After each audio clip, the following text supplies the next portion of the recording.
महुआ मोइत्रा जीती हैं, बेगूसराय से गिरिराज सिंह भारतीय जनता पार्टी से जीते हैं और पाटलिपुत्र से मीसा भारती जीत गई हैं। रामकृपाल यादव वहां से हार गए हैं। ये तीनों खबरें बड़ी खबर इस वक्त की हैं, यानी डिक्लेयर यहां पर हो गया है। महुआ मोइत्रा को टीएमसी टिकट नहीं देने वाली थी। अगर उनके साथ यहाँ पे अगर उनकी जो निशिकांत दुबे के सलाह जो आरोप लगाए थे, पूरी प्रक्रिया चली, उस कारण से और मीसा भारती की जीत को कितना बड़ा मानते हैं? वहां पे रामकृपाल भी स्ट्रॉन्ग कैंडिडेट थे। मैं उस जीत को बड़ा जीत मान रहा हूं, क्योंकि जिस तरह से बिहार में एक तरह से एनडीए ने टक्कर दी है, वहां पे एक एक सीट निकालने में मुसीबत हुई, इसलिए वैसे स्थिति में रामकृपाल यादव के समक्ष मीसा भारती की जीत एक बहुत बड़ी जीत है। लेकिन जो महुआ मोइत्रा को लेकर मैं कहना चाह रहा था वो ये कि एक तरफ टीएमसी के भीतर ही जो उनकी स्थिति चल रही थी, ममता बनर्जी उन्हें नहीं टिकट देने वाली थी, लेकिन संसद में आखिर में जिस तरह से उनकी सदस्यता समाप्त हुई, तमाम तरह की चीजें हुई, उससे वो ममता बनर्जी ने उन्हें दोबारा टिकट भी दिया और आज वो दोबारा जीती भी हैं। तो वो महुआ मोइत्रा के फिर से सांसद बनने के लिए अगर कोई बधाई के पात्र है, जिसको महुआ मोइत्रा दिल से बधाई दे रही होगी, अच्छा, वो निशिकांत दुबे होंगे। अच्छा, एक बात लेकिन बहुत इंपॉर्टेंट है। कोविड के बाद मुझे लगता है पूरी दुनिया में इकलौता कंट्री इंडिया होने वाला है जिसके प्रधानमंत्री रिपीट होने वाले या जिसकी सरकार रिपीट होने वाली है बड़े स्टेट्स में। आप देखिए अमेरिका से लेकर यूरोप तक आपको रिपीट हो रहे हैं। 200 किसी के पास बहुमत मैं बता दूं कैसे, कोई भी पार्टी के पास बहुमत नहीं है। वहां पर डर ये है कि सहयोगी दल ना चले जाए। अपोजिशन अलायंस का टारगेट 295 था और एनडीए अलायंस का टारगेट पूरा हो चुका 295।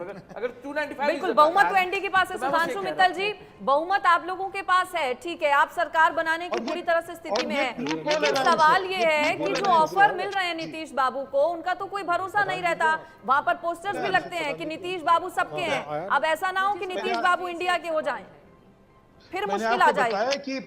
मैंने बताया कि ये स्थिति है प्री पोल अलायंस की, और संवैधानिक व्यवस्था के अंदर प्री पोल अलायंस के जो नेता होगा उसको सरकार बनाने के लिए निमंत्रण मिलेगा राष्ट्रपति द्वारा। मुझे ऐसी स्थिति नहीं दिखती। जेडीयू की तरफ से स्पष्टीकरण दिया जा चुका है। नीतीश कुमार को महारत हासिल है प्री पोल अलायंस को तोड़ के खेमा बदल देने की, ये उनकी महारत रही है उनकी, नीतीश जी की। आप ऐसा है जितनी संख्या में जिस संख्या में एनडीए आई हुई है, उस संख्या में शायद जो आप कयास से लगाना चाह रहे हैं वो संभव नहीं। और दूसरी तरफ एक और समझिए, नीतीश बाबू की जो सीटें हैं उनको लेके जो आप लोग सोच रहे हैं कि बन जाता है, तो दूसरी तरफ से गणित तो करिए, गणित कैसे बन जाती है। इसलिए ये जो कहना कि उनको ऑफर दे दिया गया है और उनके हाथ से लग गया, ये सब कयास है। जितना मैं स्थिति देखिए, जेडीयू की तरफ से स्पष्टीकरण हो चुका है कि ऐसा कुछ नहीं हो रहा। चलिए ठीक है, मित्तल जी आप बने रहिए। अभिषेक मनु सिंह भी क्या कह रहे हैं एक बार सुन लेते हैं। In any case, the Election Commission has assured us that without all this technicality, they are again going to give very strict instructions that counting and updation round-wise at the assembly segment level shall be the fastest and the most prompt as possible. We are happy if that happens, and I think the matter would be resolved. Only a few hours are left for the elections, and we don't want to create unnecessary question marks, so long as this direction to immediately A, to count fast, and B, to promptly disclose the counting round for each segment. There is a second issue, my friend will address you on that, about Sonipat. जी आप सबका स्वागत है। का प्रकटीकरण है। सभी 29 सीटें Bharatiya Janata party Madhya Pradesh में जीत रही है, लेकिन लगातार तीसरी बार एनडीए 300 के पार जा रहा है। ये जनता की जो श्रद्धा प्रधानमंत्री नरेंद्र मोदी जी में है, जनता का विश्वास मोदी जी में है, और ये उसी विश्वास को जनता ने प्रकट किया है।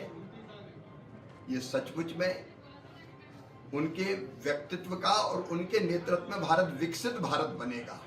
जहाँ भी ऐसा होता है तो वो स्लिप्स की काउंटिंग कर दी जाती है, और अगर नहीं भी हुआ हो तो जब अंतर आता है, अंत में जो अंतर आता है, अगर वो कम हो तो वो